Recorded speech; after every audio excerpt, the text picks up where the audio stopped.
সকলোকে মই নতুন এটা ভিডিঅ'ত স্বাগতম জনালো আমাৰ পৰীক্ষালৈ আৰু এসপ্তাহ বাকি আছে এসপ্তাহ বুলি কিয় কৈছো মই 7 ডেজ ষ্ট্ৰেটেজি বুলি কাৰণ ইংলিছৰ আগত ইংলিছ 15 তাৰিখে আছে তাৰ আগতটো কেদিনমান আমি ইংলিছ পঢ়িবই লাগিব গতিকে আজিটো ধৰি 5 তাৰিখৰ পৰা মই যদি ধৰো হিচাপ কৰো 7 দিন হলে কিমান দিন 5 6 7 8 9 10 11 7 দিন এই 11 তাৰিখলৈকে আমি কেনেকৈ পঢ়িম 12 13 14 মই ইংলিছৰ কাৰণে ৰাখিছো কেনেকৈ প্ৰত্যেক দিনে এটা সাবজেক্ট পঢ়িম মই ডিসকাস কৰিম ঠিক আছে আৰু মই এখিনি এনেই কৈ থকা নাই মই নিজেও মেট্ৰিকত হেনেকৈ পঢ়িছিলো আৰু মই এনেকৈ নিজে ভাল ৰিজাল্ট এটা কৰিবলৈ সক্ষম হৈছিলো প্ৰথম কথা আমি প্ৰত্যেক দিনে এটা সাবজেক্ট পঢ়িব লাগিব মই হেতু ভাবিছো তোমালোকে হয়তো বেলেগকৈ ভাবিব পাৰে তোমালোকৰ থিংকিং বেলেগ হ'ব পাৰে কিন্তু মোৰ মতে যদি কোনোবাই পঢ়িব বিচাৰে মই তেওঁলোকক কৈ আছো আৰু কোনোবাই যদি পঢ়িব নিবিচাৰে ভিডিঅটো স্কিপ কৰি নিজৰ পঢ়া টেবুলত বহিলেই হ'ল মই কাৰো টাইম ওয়েষ্ট কৰিব নিবিচাৰো প্ৰথম এদিনত এটা সাবজেক্ট প্ৰথম কথা মনত ৰাখিবা আৰু ফাৰ্স্ট দিনা আজি ভিডিঅটো চাই আছো আজি পৰা হে বস্তুটো আজি পৰা আজি মই ৰাতিপুৱা 9টা বজাত ভিডিঅটো দিছো আজি ভিডিঅটো চাই আছো আজি ইংলিছ কাইলৈ সমাজ বিজ্ঞান তেনেকৈ 7 দিনত সৰি 6 দিনত মই 7 দিন ধৰিলো 6 দিনত 6টা সাবজেক্ট পঢ়িম আৰু লাষ্টৰ দিনা আমি ৰিভিজন কৰিম এই 6 দিনত আমি 6টা সাবজেক্ট পঢ়ি খতম কৰিম আজি ইংলিছ কাইলৈ বেলেগ এটা ইংলিছৰ পৰা কি আৰম্ভ কৰিছো কাৰণ আমাৰ হিফালে প্ৰথম সাবজেক্ট ইংলিছ আছে গতিকে আমি এফালে ফাৰ্স্ট ইংলিছৰ পৰা আৰম্ভ কৰিম আজি ধৰা ইংলিছ পঢ়িম ঠিক আছে এদিনকে মই ভগাই দিম 5 তাৰিখৰ পৰা 10 তাৰিখলৈকে 6 দিন আজি পঢ়িম আমি ইংলিছ 5 তাৰিখে ইংলিছ আমি কি পঢ়িম গোটেই দিনটো কিন্তু এটা সাবজেক্টে পঢ়িব লাগিব বেলেগ সাবজেক্ট নহয় সাবাত এতিয়া তুমি কিমান ইমপ্ৰুভ হৈ যাব ইংলিছ কেনেকৈ পঢ়িম জানানে দিনটো আৰম্ভণি আমি কৰিম ৰাতিপুৱা ধৰা শুই উঠিলা 6টা 7টা বজাত যেটা বজাতে নুঠা ৰাতিপুৱা 2 ঘণ্টা ব্ৰেকফাষ্ট কৰাৰ আগত 2 ঘণ্টা পঢ়িব চাবা সেই 2 ঘণ্টাত তুমি কি পঢ়িবা সেই 2 ঘণ্টাত অলপ পাৰা বস্তুখিনি ৰিভিজন কৰিবা ধৰা আমি ইংলিছৰ লিখা পাৰ্টটো ৰিভিজন কৰি লল গ্ৰামাৰৰ যিখিনি লিখা পাৰ্ট যেনেকৈ তোমাৰ এছে লেটাৰ ৰিপোৰ্ট আৰু ষ্টৰী এইকেইটা লিখা পাৰ্ট কেইটা আমি ৰিভিজন কৰি লম অলপ বা কোন নতুন যদি পঢ়িব আছে নতুন পঢ়ি লম এখিনিতে এটা কথা মই এড কৰিব বিচাৰিছো ইংলিছৰ কমন কিছুমান বস্তু যেবিলাক পৰীক্ষাত আহি থাকে লেটাৰ ৰাইটিং এছে ৰিপোৰ্ট ৰাইটিং কেনেকৈ লিখিব লাগে কি হয় কিছুমান ইম্পৰ্টেন্ট লেটাৰ গোটেইবোৰ ধুনীয়াকৈ মই নিজে লিখি এছেবিলাক নিজে লিখি মই পিডিএফ কৰি আমাৰ কোৰ্সত দিছো মাত্ৰ 50 টকা 50 रुपीस তুমি কোৰ্সটো কিনি লব পাৰা তাত তুমি গোটেইখিনি পিডিএফ পাই যাবা ঠিক আছে তাৰ উপৰি মই 2-3টা মান লাইভ ক্লাসও কৰিম তাতে তাৰ পিছত কি কৰিবা হেখিনি হল আৰু এছে যদি ইংলিছৰ 5খন ইম্পৰ্টেন্ট এছে মই কৈছিলো কোনবাই যদি নাজানা ইম্পৰ্টেন্ট 5খন ৰচনা কি হয় এই ভিডিওটোৰ এই চেনেলটোত যোৱা মই 5খন ৰচনা কি হয় কৈ দিছো এখিনি বস্তু তোমালোকে কমপ্লিট কৰা এই প্ৰথম 2 ঘণ্টাত ঠিক আছে আজি তাৰ পিছত আমি ব্ৰেকফাষ্ট কৰিম ব্ৰেকফাষ্ট কৰাৰ পিছত ধৰা 1 ঘণ্টা ধৰিলো বাকি নিজৰ কাম গা পা ধোৱা 1 ঘণ্টা ধৰিলো তাৰ পিছৰ সময়খিনি কি কৰিবা গ্ৰামাৰৰ বাকিখিনি পৰ্যন কৰি দিয়া এটা প্ৰশ্নটো আহিব আমি কোৰ পৰা কৰিম গ্ৰামাৰৰ বাকি প্ৰশ্নখিনি কৰিবৰ কাৰণে তুমি বেষ্ট উপায় হল টেষ্ট পেপাৰ আৰু প্ৰিভিয়াছ ইয়াৰ কোৱেশ্চন পেপাৰ পঢ়িব যিমান আছিল পঢ়ি ললা কোনবাই যদি এতিয়াও পঢ়া নাই মই কম এতিয়া কি পঢ়িব আছে আৰু এটা ৰিভিজন কৰা সময় হয় পঢ়িব যি আছিল হৈ গল আমি কোপা ৰিভিজন কৰিম ফাৰ্স্ট টেষ্ট পেপাৰ যিমান এমসিকিউ আছিল আমি চাম তাৰ উপৰি আমি কোৱেশ্চন বেংকৰ যিমান কোৱেশ্চন আছিল সব গ্ৰামাৰ পাৰ্টৰ আমি দুপৰীয়া 2-3 ঘণ্টাৰ ভিতৰত খতম কৰি দিব চেষ্টা কৰিম ধুনীয়াকৈ পুৰা কমপ্লিট হৈ যাব ধৰা লাঞ্চ কৰা সময়লৈকে দুপৰীয়াৰ আহাৰ গ্ৰহণ কৰা সময়লৈকে পুৰা কমপ্লিট ঠিক আছে গ্ৰামাৰ পাৰ্ট কমপ্লিট তাৰ পিছত আমি কি কৰিম ইভিনিং টাইমৰ পৰা আমি ৰাতিলৈকে যেতিয়ালৈকে হোম কি পঢ়িম আমি প্ৰোজ এণ্ড পোয়েট্ৰি পাৰ্টখিনি কমপ্লিট কৰি দিম চেপ্টাৰটো পঢ়িম তাৰপিছত কোৱেশ্চন এনসাৰ লিখি প্ৰেক্টিছ কৰিম কিবা যদি পাহৰি গলো তাৰপিছত আমি এমসিকিউ চাম টেষ্ট পেপাৰ যিমান এমসিকিউ আহিছে প্ৰোজ পাৰ্টৰ পৰা হেখিনি আমি কমপ্লিট কৰি দিম হৈ গল আমাৰ তেনেকৈ আমাৰ ইংলিছটো কমপ্লিট হৈ গল কাইলৈ কি পঢ়িম কাইলৈ পঢ়িম আমি অসমীয়া তো অসমীয়া কেনেকৈ পঢ়িম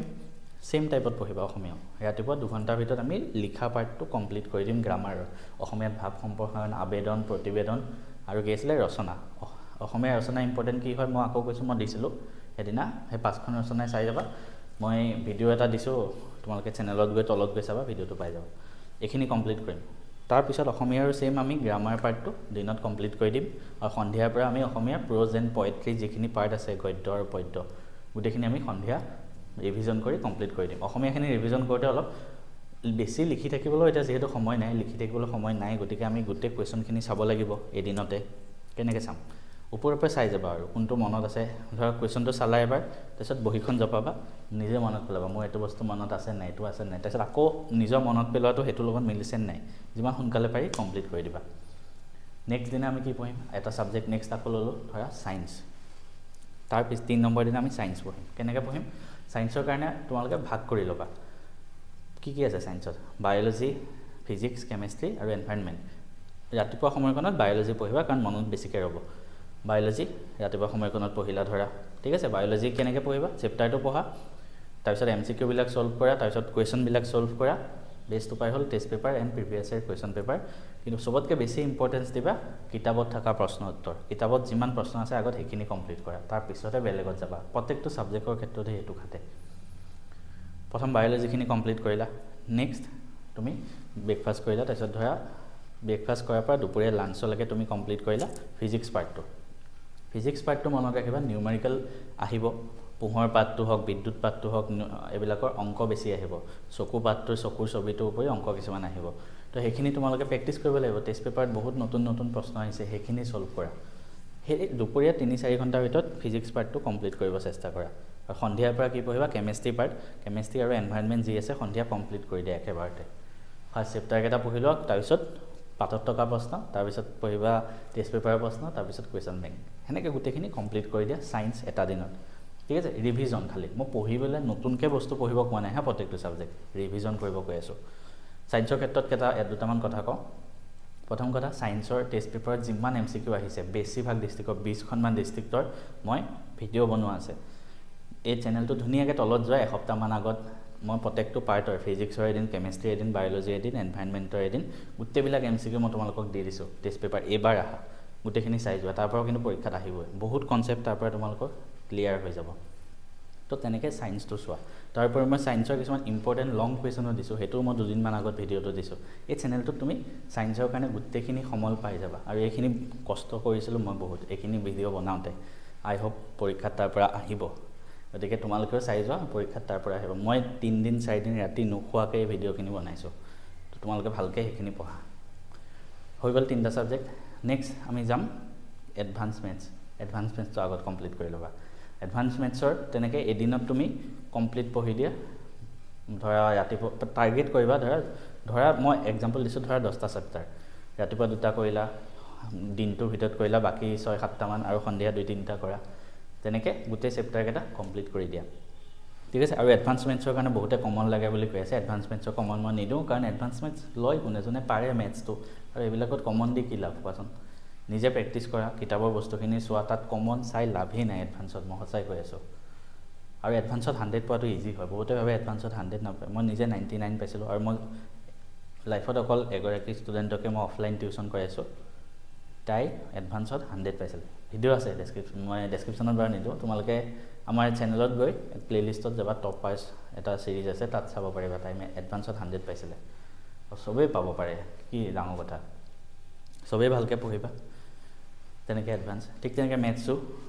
নেক্সট দিনা আমি মেথছ পঢ়িম মেথছৰ গোটেইবিলাক চেপ্টাৰ আমি এদিনত কমপ্লিট কৰিব চাম মেথছৰ কাৰণেও ফাৰ্ষ্ট প্ৰায়ৰিটি দিবা মেইন বুকখনৰ যিমান কুৱেশ্যন আছে MCQৰ পৰা আদি কৰি লং কুৱেশ্যন উদাহৰণ থিয়ৰী পাৰ্টৰ উদাহৰণ প্লাছ উপপাদ্য প্ৰুফ কৰা গোটেইখিনি এটা দিনত ৰিভিজন কৰা তাৰপিছত টেষ্ট পেপাৰ MCQ চোৱা তাৰপিছত প্ৰিভিয়াছ ইয়েৰ কুৱেশ্যন পেপাৰ চোৱা কিন্তু মেথছৰ কাৰণেও মই অতি সহজে এটা ভিডিঅ' দিছোঁ মই কালি সেই ভিডিঅ'টোত 3 ঘণ্টামান দীঘল হ'ব MCQৰ কাৰণে সেই ভিডিঅ'টো চাই গ'লে হ'ল তেনেকুৱা ধৰণৰ প্ৰশ্ন আহিব গতিকে সেইটো চাই যোৱা মই বহুত কষ্ট কৰি সেইটো ভিডিঅ' বনাইছোঁ গোটেই দেওবাৰটো মোৰ লগৰবিলাক ফুৰিব গৈছিলে মই অকল সেই ভিডিঅ'টো বনাবলৈ দিনটো আছোঁ তো তোমালোকে সেইখিনি চোৱা 5টা ছাবজেক্ট ক'লোঁ লাষ্ট কি বাকী থাকিল মই ক'লোঁ প্ৰথম আমি ইংলিছ তাৰপিছত অসমীয়া তাৰপিছত সায়েন্স এডভান্স মেথছ লাষ্টত থাকিল ছ'চিয়েল চায়েন্সো ভাগ কৰি লোৱা ৰাতিপুৱা সময়কণত ধৰা ৰাতিপুৱা 2-3 ঘণ্টাত ইকনমিক্স এণ্ড পলিটি যিকেইটা চেপ্টাৰ আছে সেইকেইটা পঢ়ি খতম কৰা চেপ্টাৰকেইটা ভালদৰে পঢ়া তাৰপিছত দিনত ৰিভিজন কৰিবা বাকী হিষ্ট্ৰীখিনি ধৰা দিনত ৰিভিজন কৰিলা হিষ্ট্ৰী যিকেইটা চেপ্টাৰ আছে আৰু ৰাতি জিঅ'গ্ৰাফি যিকেইটা চেপ্টাৰ আছে সেইকেইটা ৰিভিজন কৰি দিয়া ৰিভিজন কেনেকৈ কৰিবা চেপ্টাৰকেইটা ভালকৈ পঢ়া কাৰোবাৰ যদি চেপ্টাৰ এতিয়াও পঢ়া নাই মই ছ'চিয়েল চায়েন্সৰ কাৰণে কৈছোঁ মোৰ গোটেই হোল ছ'চিয়েল চায়েন্সৰ চব চেপ্টাৰ মই ইউটিউবত এবাৰ পঢ়াই দিছোঁ কমপ্লিট ফ্ৰীত তুমি প্লেলিষ্টত যোৱা ছ'চিয়েল চায়েন্স প্লেলিষ্ট বুলি এটা থাকিব তাত গোটেই চেপ্টাৰখিনি আছে তোমাৰ যদি টাইম নাই ডাবল স্পীডত চাই লোৱা যদি কিবা চেপ্টাৰ তোমাৰ বাদ পৰি আছে এতিয়াও খালি কমপ্লিট কৰা এটা দিনত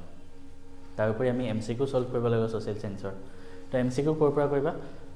মোৰ প্লেলিষ্টত যাবা মই ছ'চিয়েল চায়েন্সৰ চব চেপ্টাৰৰে MCQ দিছোঁ তাৰ উপৰি টেষ্ট পেপাৰ MCQ দিছোঁ সেই ভিডিঅ'কেইটাও চাই লোৱা বা যদি নিজেও কৰিব বিচাৰা মই 3টা টেষ্ট পেপাৰহে দিছোঁ তো নিজেও যদি কৰিব বিচাৰা গোটেইখিনি টেষ্ট পেপাৰ উলিয়াবা সব MCQ 2-3 ঘণ্টাত কমপ্লিট কৰি দিয়া এদিনতে ঠিক আছে নতুন কুৱেশ্যন পালে লিখি ৰাখা আৰু বাকি সব কমপ্লিট কৰি দিয়া আৰু সোশ্যাল সায়েন্সৰ লং কুৱেশ্যন বিলাক পইণ্ট ওয়াইজ লিখিবা মই বাৰে বাৰে কৈ আছোঁ মেপখন ভালদৰে চাবা টেষ্ট পেপাৰখন উলিয়াবা তাত মেপত যিমান জেগা বহাব আহিছে গোটেই জেগাখিনি নিজে প্ৰেক্টিছ কৰা নিজে চোৱা বিচাৰি পোৱা নাই কেনেকৈ বিচাৰিবা মই আইডিয়াটো দি আছোঁ সবৰ ওচৰতে মেপখন আছে কি কৰিবা যিটো কুৱেশ্যন আহিছে মেপৰ টেষ্ট পেপাৰ সেই জেগাটো গুগলত সাৰ্চ কৰা ঠিক আছে ইংলিছতো থাকিবই ওপৰত সেই জেগাটো গুগলত সাৰ্চ কৰা কোনখন ডিস্ট্ৰিক্টত আছে চাবা কোন এই জেগাটো কোন ডিস্ট্ৰিক্টত আছে সেই ডিস্ট্ৰিক্টত আছে ওলাই যাব ন তাৰপিছত মেপত চাবা সেই ডিস্ট্ৰিক্টখন ক'ত আছে সেই জেগাটো তাতে বহাই দিবা ডিস্ট্ৰিক্টতে হৈ গ'ল খালি মেপ সব সলভ কৰা আৰু এইখিনিতে আৰু এটা কথা কৈ থওঁ সোশ্যাল সায়েন্সৰ ইম্পৰ্টেণ্ট কুৱেশ্যন বহুতে সুধি আছে বা MCQ ইম্পৰ্টেণ্ট মই অলৰেডি আমাৰ কোৰ্চত দিছোঁ অলৰেডি আমাৰ পেইড কোৰ্চত জাষ্ট ₹50 তোমালোকে গোটেই কোৰ্চটো পাই যাবা সোশ্যাল সায়েন্সৰ এপটোৰ লিংক ডেছক্ৰিপশ্যনত দিয়া থাকিব এপটো ডাউনলোড কৰা ইংলিছৰ কাৰণে হ'লেও সোশ্যাল সায়েন্সৰ কাৰণে হ'লেও তাতে কোৰ্চকেইটা পাই যাবা ল'ব পাৰা খালি এটাই কৈছোঁ কোৰ্চ নল'লেও নাই কোনোবাই যদি চেপ্টাৰকেইটা ভালকৈ পঢ়িছা ডেটছ এনাফ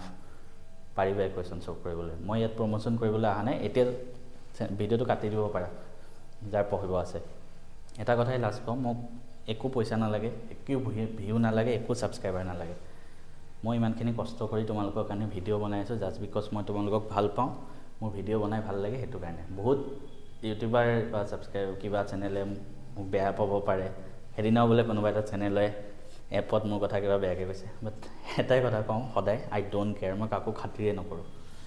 তোমালোকে কৈ থাকা আপোনালোকে কৈ থাকক যিকেইটা চেনেলৰ মানুহে কৈছে কৈ থাকক কি হ'ব মই নিজৰ কাম কৰি আছোঁ মই নিজৰ লাইফ বিন্দাছ জীয়াই আছোঁ মই নিজৰ ভাল পোৱা কাম টিচিং মই সেইটো কৰি আছোঁ মোক দেখি কিমান শ ষ্টুডেণ্ট সদায় অনুপ্ৰাণিত হৈ আছে মোক এজন মোক আদৰ্শ হিচাপে লৈ কিমানে মানে লাইফত মটিভেট হয় তো সেইখিনিতে মোৰ সাফল্য হয় তাৰ পিছত যদি মোক কিছুমানে বেয়া পায় তো মই কি কৰিম আই ডোণ্ট কেয়াৰ মই কিবা ইউটিউবত মই এইটো পাৰ্চেণ্ট পালোঁ বুলি ক'লে বহুতে বেয়া পায় মই পাইছোঁ যেতিয়া কৈছোঁ তুমি নাই পোৱা যেতিয়া নাই কোৱা